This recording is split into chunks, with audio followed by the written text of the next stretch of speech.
Hola, ¿qué tal? Bienvenidos. Esta es la versión especializada en salud del noticiero científico y cultural iberoamericano NCC, un espacio de la Asociación de Televisiones Educativas y Culturales Iberoamericanas, ATEI, con la intención de extender la ciencia y la tecnología a toda América Latina. Uno de los retos más importantes de los últimos tiempos ha sido la creación en tiempo récord de las vacunas contra la COVID-19. Hoy, gracias al empeño de los investigadores, las campañas de vacunación son una realidad. Pero, pese a que cada vez más gente está inmunizada y se puede sentir un clima más relajado entre ciudadanos y algunos gobiernos, lo cierto es que las vacunas no sustituyen a la prevención durante esta lucha contra el coronavirus. La paradoja chilena se vuelve a confirmar.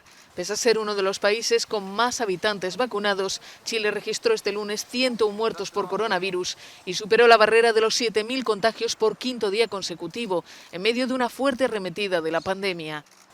En Valparaíso, el gran número de fallecidos ha desbordado la capacidad del cementerio, obligando a las autoridades a almacenar los cuerpos en contenedores mientras se encuentra lugar para sepultarlos. Hubo un aumento de la demanda, por lo cual eso generó la necesidad de habilitar temporalmente un espacio. El hospital habilitó 2 contenedores para poder aumentar su capacidad y desde nuestra parte también hemos oficiado a los cementerios a poder ampliar su jornada de recepción de cadáveres de tal manera que lo que vivimos el día de ayer no sea un problema. Chile ha confirmado más de 23.000 muertos por COVID-19, pero supera los 30.000 si se incluyen los casos sospechosos, según cifras del Departamento de Estadísticas del Ministerio de Salud. El 80% de la población chilena está confinada, los hospitales a punto de colapsar, mientras las nuevas variantes ganan terreno. Al mismo tiempo, la vacunación avanza a un ritmo imparable, con 300.000 inoculaciones diarias. Más de 6,4 millones de chilenos han recibido al menos una dosis, lo que le convierte en el tercer país del mundo con mayor porcentaje de población inmunizada, lo que no ha impedido que sufra la embestida de la segunda ola. Según los expertos, esto se debe a un exceso de confianza por parte de las autoridades y de los ciudadanos, que colocan al coronavirus en quinto lugar de sus preocupaciones, por detrás de la violencia, la pobreza, la corrupción y el desempleo. El avance tecnológico de las últimas décadas ha facilitado el acceso a estadísticas y bases de datos de diversos países y regiones en el mundo, entre ellas la información sobre defunciones. Este esfuerzo por registrar las muertes y su causa remonta a sus inicios al año 1530 en Londres, Inglaterra, cuando a raíz de las epidemias, las parroquias emitían de forma semanal información sobre los decesos en su región.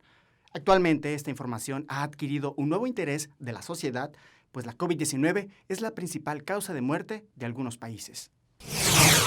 La COVID-19 ya es la primera causa de muerte en Costa Rica y las autoridades lanzaron una advertencia a la población sobre el latente riesgo de un colapso en las unidades de cuidados intensivos. El ministro de Salud, Daniel Salas, dijo que se llegó a 1.731 decesos relacionados con esta enfermedad y envió condolencias a las familias de las víctimas e insistió en cuidar a los adultos mayores, que es la población de mayor riesgo ante el virus y a la que corresponde la mayoría de los fallecimientos. Entonces, en total, 1.731 decesos y le damos el más sentido pésame.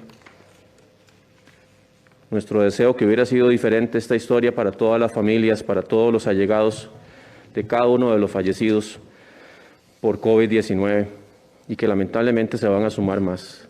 Y se van a sumar muchos más, dependiendo de la empatía, de la solidaridad, del respeto a la vida que manifestemos en las siguientes semanas.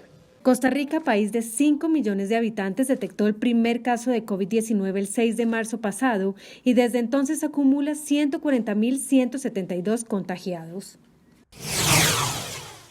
A principios de la pandemia, Italia reportaba los incrementos en contagios y muertes más grandes que se habían visto hasta ese momento, superando a China como el país con el mayor número de víctimas, lo que convirtió a esta región en el epicentro de un virus que pretendía recorrer el mundo.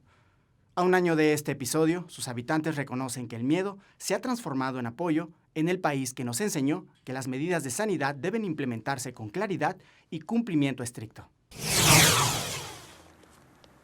El padre Mario Carminati comparte innumerables recuerdos con muchos de quienes yacen aquí.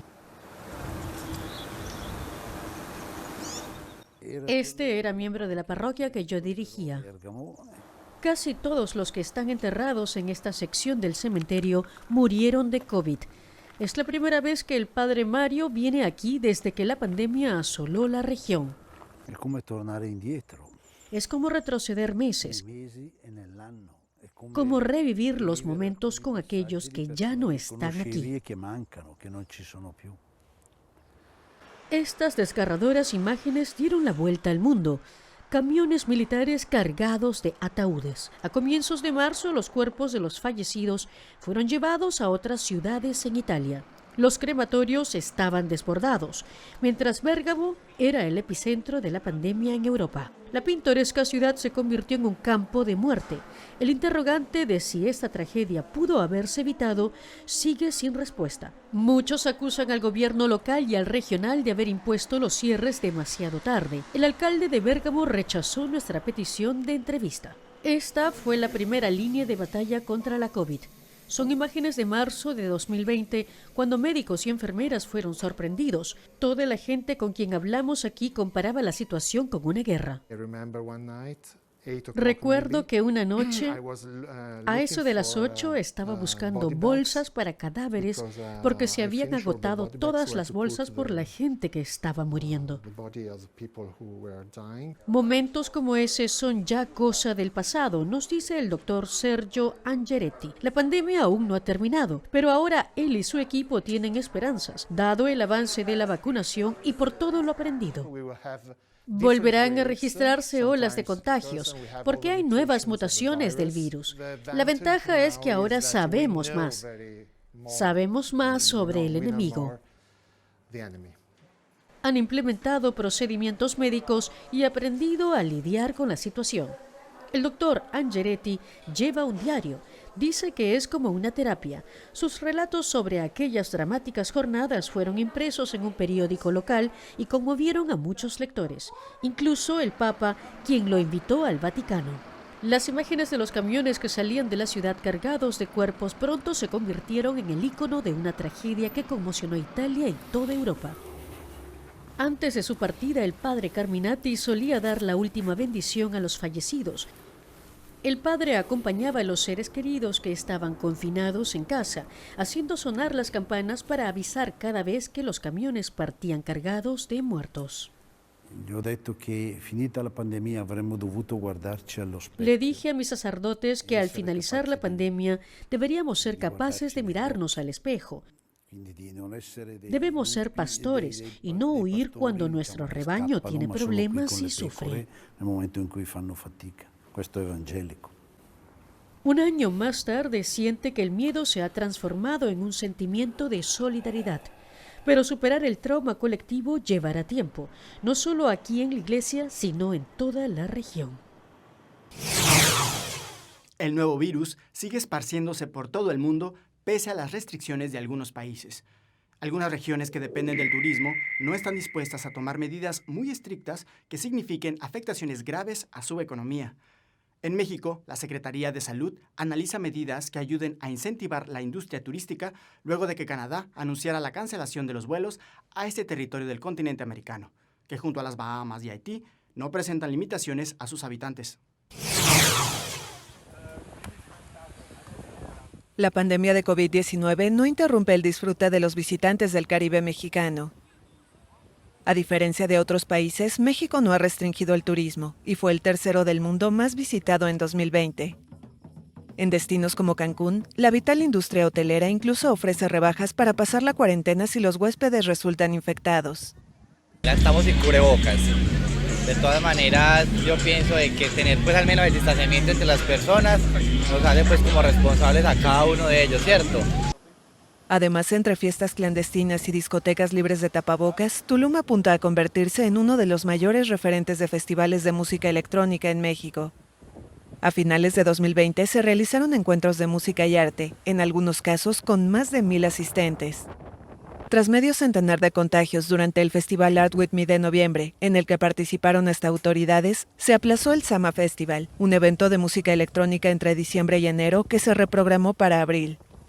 A veces veo mucha gente acumulada en partes, he ido a discotecas, a muchos antros, a muchas partes y está acumulada la gente un poco. pero como ya tengo una semanita acá, me iba acostumbrando un poquito, trato de tener siempre conmigo mi alcohol, mantener distancia y bueno, solamente en lugares abiertos y donde sé que no hay mucha gente cerca, me quito la mascarilla. La zona ya es blanco de críticas por sus laxas medidas sanitarias. En las últimas 2 semanas se organizaron una veintena de fiestas privadas en Tulum, según constató la AFP en grupos de WhatsApp que las promocionan. El estado de Quintana Roo, donde se encuentran estos destinos, se encuentra ahora en semáforo amarillo, tercero en la escala de riesgo tras un descenso en los contagios que se habían disparado en enero. La operación de bares, discotecas y eventos multitudinarios está restringido, pero la fiesta no se ha detenido en el epicentro de la vida nocturna de Cancún, donde las discotecas encontraron la manera de abrir bajo el concepto de restaurant-bar. Empresarios preocupados por la imagen de Tulum ya han firmado un acuerdo con el ayuntamiento municipal y se presentará una iniciativa ciudadana al Congreso local para endurecer las sanciones a quienes incumplan las restricciones. En tanto, las playas del Caribe mexicano ya esperan a cientos de miles de visitantes en Semana Santa. La gran demanda de servicios de salud que se ha derivado de la pandemia por la COVID-19 deja al descubierto las situaciones limitadas con las que operan los hospitales en todo el mundo. La falta de insumos y equipo médico ha traído consigo limitaciones en la atención, así como un elevado número de contagios entre el personal médico y de intendencia de las instituciones de salud. Brasil, uno de los países con más número de contagios y muertes, hace un llamado de auxilio ante esta situación. Ante la escasez de insumos para la intubación de pacientes con COVID-19, el gobierno de Brasil pidió auxilio a la industria médica para encontrar soluciones. La enfermedad ha dejado cerca de 300.000 muertos en el país y unos 12 millones de casos confirmados. El fuerte aumento de ingresos de enfermos con coronavirus ha puesto en jaque al sistema sanitario brasileño, que se encuentra al borde del colapso debido a la falta de camas, de personal médico y de insumos para la intubación de los pacientes más graves.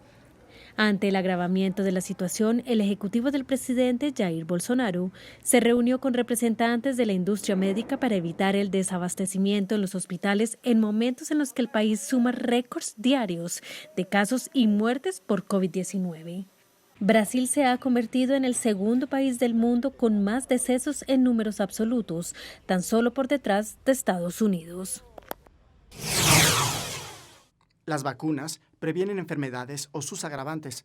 La inmunización es una de las prácticas de salud pública más eficientes y que además evita que cada año entre 2 y 3 millones de personas mueran en el mundo según la Organización Mundial de la Salud. En pleno auge de las campañas de vacunación contra el SARS-CoV-2 en todo el mundo, Turquía está poniendo todo su esfuerzo para vacunar hasta el último rincón de ese país. A unos 2.000 metros de altitud en las montañas del este de Turquía se encuentra la aldea de Altindere. Apenas tiene algunos centenares de habitantes y una sola calle. Zeynep Eralp se encarga de la campaña de vacunación contra el coronavirus. La doctora y su equipo vienen al pueblo a menudo. Sus visitas a domicilio, por lo regular, requieren alguna escalada, aunque ya casi se han acostumbrado. En Altindere no se ha registrado un solo caso de coronavirus desde hace meses. Por eso los habitantes se muestran escépticos en cuanto a las visitas médicas. Aún así, Zeynep Eralp las considera importantes. En los pueblos la gente convive de cerca, así que si se da una infección se extiende muy rápidamente. Además, a muchos no les gusta trasladarse hasta hospitales en otras localidades. Por eso tenemos que venir nosotros.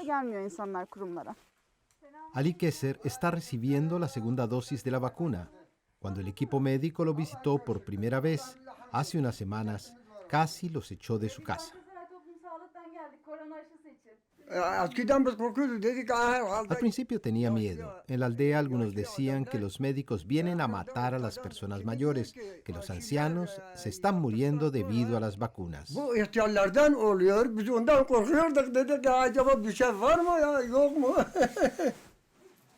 Zeynep Eralp es consciente de que circulan muchas informaciones falsas.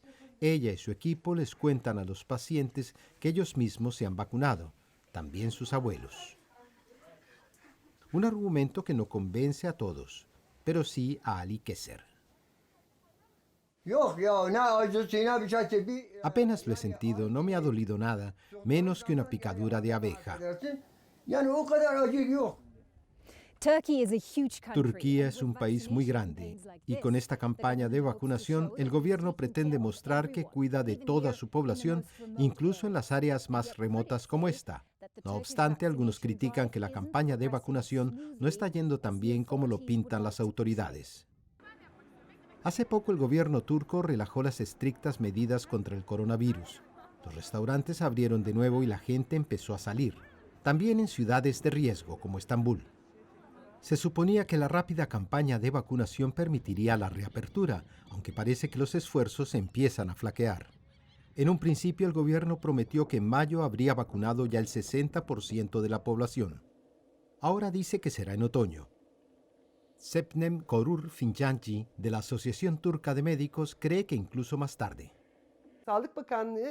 El Ministerio de Salud se ha caracterizado por la falta de transparencia desde el principio de la pandemia.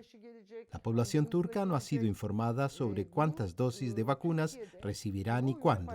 Pero está claro que si seguimos a este ritmo, hará falta hasta 1 año y medio para vacunar a todos.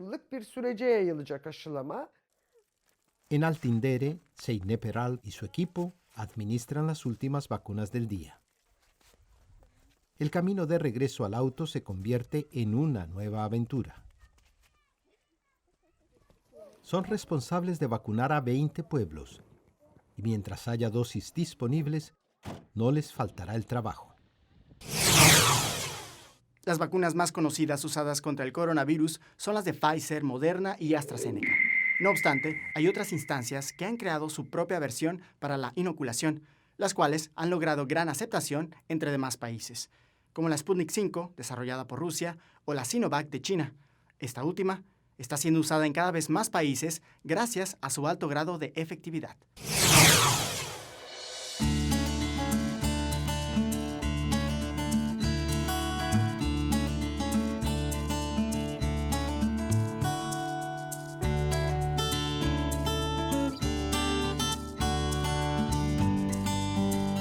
A mediados de marzo, Chile inoculó a 48 funcionarios que trabajan en diferentes bases en la Antártica. Entre ellos incluyeron a Fuerzas Armadas chilenas, también a funcionarios del Instituto Antártico Chileno y a integrantes de la Dirección General de Aeronáutica Civil. Todos ellos recibieron dosis del laboratorio chino Sinovac. A mediados de diciembre, Chile reportó un brote en la base antártica Bernardo Higgins de 36 personas con este virus, lo que llamó bastante la atención en el mundo. Los 6 cargamentos de dosis del laboratorio chino Sinovac que han arribado al país sudamericano han sido la base del plan de vacunación en su primera etapa en el país. Bastante orgulloso, digamos, de mi país, de la Fuerza Aérea que pudo hacer las coordinaciones como para que las vacunas lleguen a un continente como es la Antártica, tan lejano, digamos, del continente mismo de donde está nuestra tierra.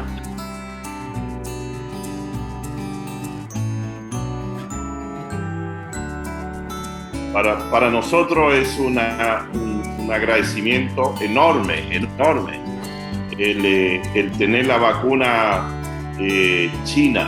Por ahí también está la gracia de aceptar la pandemia como una oportunidad y no como un problema. Eso es lo que hemos hecho acá en Rapa Nui.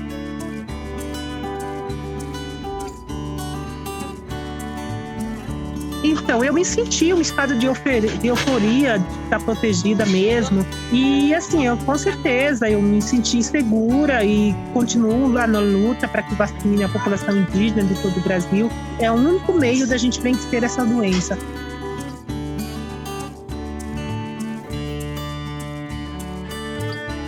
Estas vacunas, como lo hemos dicho en otras oportunidades, significan vida.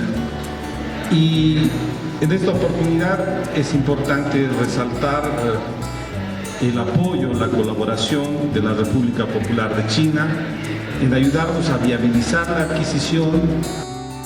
China's COVID-19 vaccines have not only gone global, but also become part of Indonesia's newly issued postage stamps depicting anti-pandemic efforts.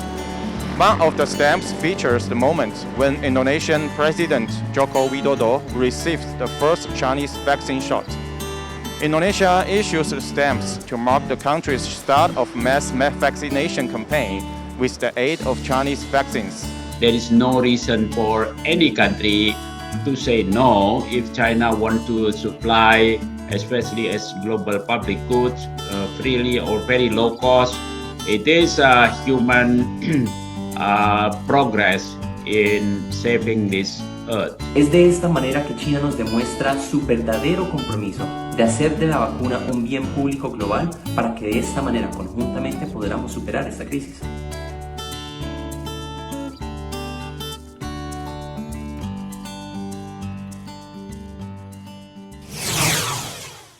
Uno de los procesos médicos más riesgosos son las cirugías a corazón abierto.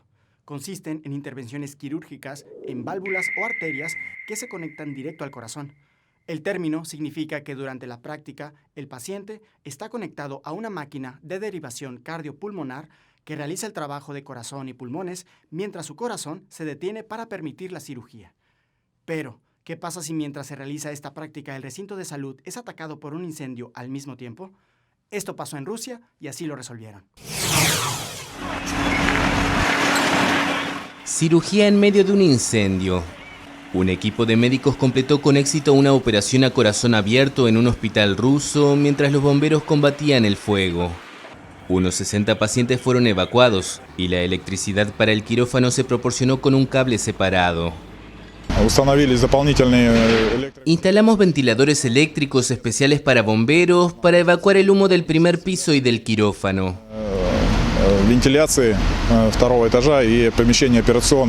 Después de la operación, el paciente fue llevado a otro hospital.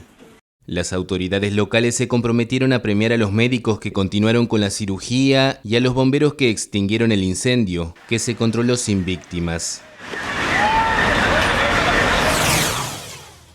Un test de antígenos es una prueba más rápida y sencilla para detectar el coronavirus que las pruebas PCR. Estas pruebas express detectan proteínas que se encuentran en la superficie del virus, arrojando resultados en solo 15 minutos sin la necesidad de que un laboratorio analice las muestras. Son útiles para detectar a personas en el pico de la enfermedad justo cuando son más contagiosas. Y aunque no son tan sensibles como las pruebas PCR, significan un importante método para evitar la propagación del virus. Austria ha comenzado este lunes a repartir gratuitamente entre la población un total de 5 test de antígenos por persona y mes que pueden realizarse ellos mismos en casa. Todos los mayores de 15 años con tarjeta sanitaria pueden recoger su suministro mensual en alguna de las 14.000 farmacias del país. La primera semana estarán disponibles unas 600.000 unidades de estos test rápidos, cuyo resultado no es válido para acceder a servicios de estrecho contacto como centros de belleza o masaje. Se realizan de forma sencilla, tomando con un bastoncillo muestras de la nariz que se someten a un líquido reactivo. En las instrucciones se especifica a qué teléfono llamar en caso de que el resultado sea positivo y la persona deba entrar en aislamiento. Austria ha apostado por una amplia oferta de pruebas gratuitas de coronavirus en centros escolares, farmacias y locales de test para controlar la pandemia, que ha tenido un impacto mucho más grave en los últimos meses que durante la primera ola de la primavera pasada. El país tiene una incidencia de 161 casos por cada 100.000 habitantes en los últimos 7 días y mantiene cerrados desde hace 4 meses todos los locales de ocio y gastronomía. Gracias por acompañarnos en este viaje informativo en el Noticiero Científico y Cultural Iberoamericano NCC, especializado en ciencias médicas y tecnología de la salud. Recuerden que también tenemos ciencia, tecnología y cultura con Iván Carrillo y Ana Cristina Olvera. Gracias a los socios de ATEI, que a través de sus plataformas hacen posible esta transmisión. También gracias a las agencias informativas AFP, EFE, Notimex, Xinhua Euronews y Deutsche Welle. Visiten nuestra página noticiasncc.com, utilicen nuestra aplicación móvil y síganos en nuestras redes sociales. Nos encuentran como NCC Iberoamérica. Soy Jonas Birmar, cuídense mucho. Nos vemos en la próxima.